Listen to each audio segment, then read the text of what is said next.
원형지라 그래요. 원형지. 원형 그대로의 토지. 이 원형지라는 걸 분양해갖고 원형지는 시행자 개발하는 게 아니고 공급받은 자가 따로 개발해요.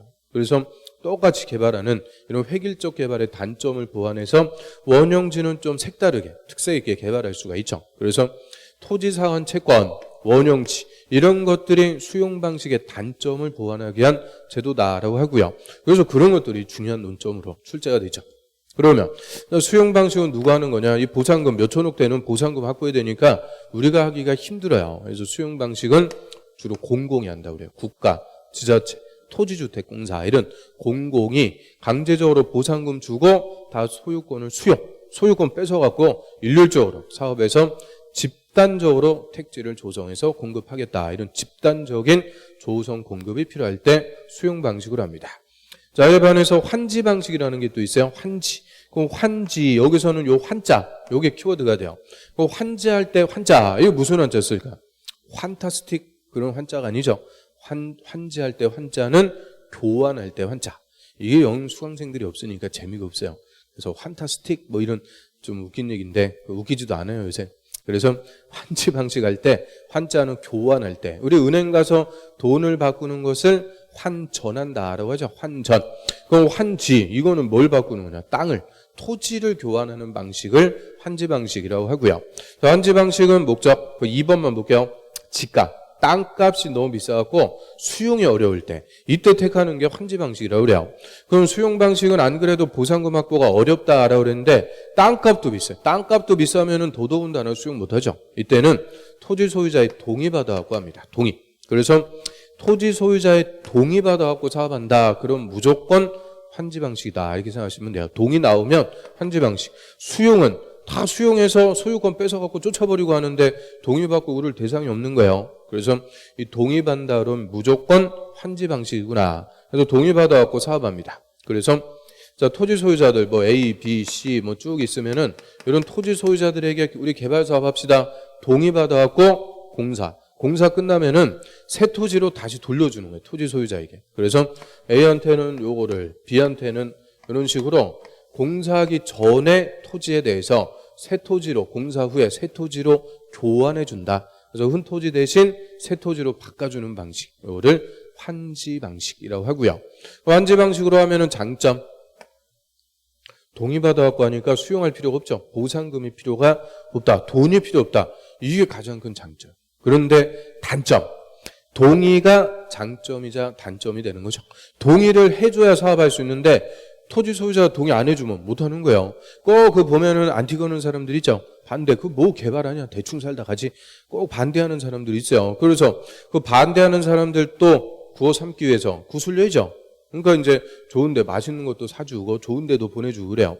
관광버스 태워갖고 막 단풍 구경이라든지 꽃놀이 뭐 꽃구경 이런 것들. 요새는 우리 뭐 생각할 수가 없죠. 이놈의 코로나 때문에 그냥 싹 바뀌었어요. 그래서 옛날에는 이제 반대하는 사람들 관광버스 태워갖고 좋은 데 보내주는 거예요. 그 좋은 데가 어디요? 황천길이죠. 황천길. 우리 또 뉴스 같은 데 보면 관광버스 가다가 뒤집혀갖고 굴렀다 뭐 이런 얘기 많이 나오죠. 그게 이거예요. 반대하는 사람들 한 방에 관광버스 태워놓고 그냥 보내버리는 거예요. 또 믿고 그러면 안 되고요. 아무튼 그래서 동의받기까지 오래 걸린다. 막 그 세대가 아니고 아들 세대, 손자 세대까지 가서 동의가 완성되고 막 그래요. 그래서 동의받기까지 절차가 오래 걸린다.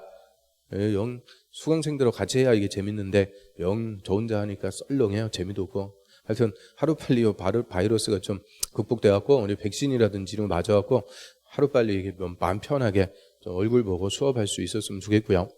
자, 그래서 절차가 오래 걸려. 지연.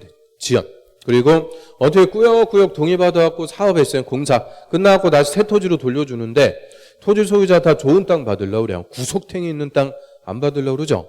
그래서 이 토지 소유자 간의 이해관계가 대립돼갖고 이 토지를 어떻게 잘 교환해 줄지 환지 계획, 환지 예정지, 뭐 환지 처분, 등기, 청산 이게 수용 방식보다 절차가 그냥 복잡해질 수밖에 없어요. 우리 수용은 깔끔하게 다 수용해서 토지 소유자 쫓아버리고 사업하니까 뭐 왈가왈부하고 그럴 사람이 없죠. 신속하게 하는데 환지 방식은 동의받아갖고 하니까 토지 소유자 한 명이 그냥 한 사람이 이 얘기하고 한 사람이 이 얘기하고 복잡해지는 거예요. 오래 걸리고. 그래서 절차가 지연되고 복잡하다. 그러니까 이 장점하고 단점이 수용 방식과 환지 방식은 거꾸로다 이렇게 이해하면 되죠. 수용은 신속한데 돈이 필요한 거고 환지는 돈은 필요 없는데 오래 걸리고 복잡하다. 장단점이 서로 거꾸로예요. 그러면 환지 방식은 누가 하겠어요? 이건 수용 안 된다 그랬으니까 공공이 하는 게 아니고 자기들이 합니다. 개발구역의 토지 소유자 또는 토지 소유자가 개발사업하기위해서 만든 조합이나 토지 소유자가 자기들 동의받아갖고 스스로 하는 거예요. 알아서 동의받아갖고 공사 끝나면 다시 새 땅으로 돌려받는 거. 이거를 우리가 환지 방식. 그래서 크게 수용 방식, 환지 방식 두 가지 방식으로 개발 사업을 시행할 수가 있게 되죠. 어떻게 일단 개념부터 잡을 수 있겠어요? 이런 개발 사업 뭐 하는 건지 개념도 하나씩 이렇게 얘기해주고 그런 사람이 없어요. 이런 처음에 개념부터 잡고 들어가야 우리가 개발법 거부감 없이 제대로 공부할 수가 있는 거죠. 자, 교재 한번 보겠습니다. 자, 241페이지 그 옆에 가볼까요? 그 240페이지의 그림 뭐 잘 만들어놨죠. 농지나 산지를 반듯반듯한 택지로 개발한다. 그 그림 보면 무슨 누더기 같이 그려놨는데 반듯반듯한 택지로 개발하는 사업이 도시개발사업. 그래서 옆 페이지. 자, 용어 정의에서 바로 1번에 도시개발구역이란 도시개발사업을 시행하기 위해서 지정고시한 구역이다. 여기서 개발사업합니다. 개발사업 하려고 지정한 구역이 개발구역. 그래서 이 개발구역에서 사업하게 되죠. 그럼 바로 2번. 도시개발사업이란 도시개발구역에서 주거, 상업, 산업, 유통, 정보통신 등등등 그 밑에 여러 가지 기능이 있는 단지 또는 시가지를 조성, 단지나 시가지를 조성하는 사업이다. 그게 의미입니다. 그래서 도시개발사업은 단지나 시가지 조성, 이걸 다른 말로 택지를 개발한다. 택지. 건물 지을 땅, 택지를 집단적으로 개발하고요. 그 밑에 이 도시개발법도 국토법에 다 부속법이니까 국토법의 용어들 그대로 도시개발법도 다 적용하게 되죠.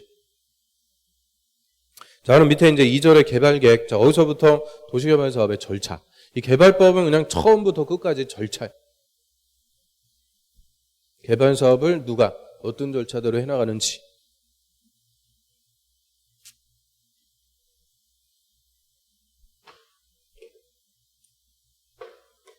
그냥 절차입니다. 그럼 첫 번째 개발 계획부터 수립한다 그래요. 개발 사업에 관한 계획을 개발 계획이다라고 하는데 우리 개발 사업은 이하에 나올 개발 사업 전반의 지침이다라고 합니다.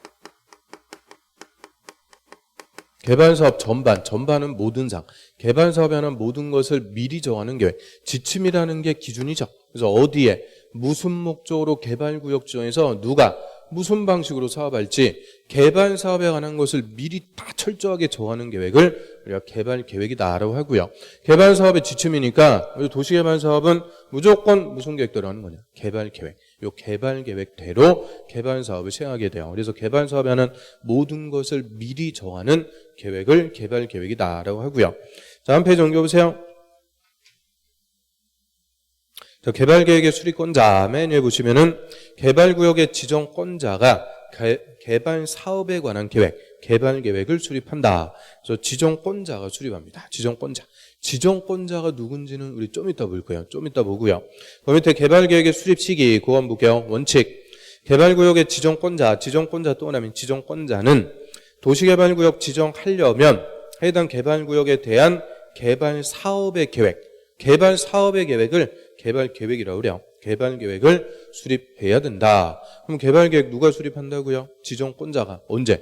개발구역 지정하려면. 그럼 개발구역 지정하려면 개발 계획 수립해라. 이 말은 개발구역 지정하기 전에 수립해요? 후에 수립해요? 전에. 지정하려면 그 말은 지정하기 전에 계획부터 수립해라. 요거를 좀 우리 유식하게 선계획, 후개발 철저하게 계획을 수립해서 계획에 따라서 개발구역을 지정해 놓고 사업해라. 그죠? 선계획, 후개발 선계획이 원칙. 그런데 그 밑에 예외 개발계획을 공모하거나 공모라는 것은 여러 사람으로부터 공개 모집하는 거죠. 개발계획안을 공개 모집, 공모하거나 또는 다음의 지역의 개발구역 정할 때는 개발구역 지정 후에 개발계획 수립할 수 있다. 그 개발구역 지정 후에 그것도 개발구역을 지정한 후에 개발계획을 수립할 수가 있다. 그럼 거꾸로요. 구역을 먼저 지정하고 나중에 개발계획을 수립할 수도 있다. 이게 선계획 체계의 예외죠. 예외인데 자, 그럼 구역을 먼저 지정할 수 있대요. 일단 개발계획을 뭐 할 때요? 공개 모집할 때. 그럼 개발 계획을 공모하려면 어디서 개발하는지 구역부터 먼저 정하는 거죠. 그래서 이 개발 계획 공모한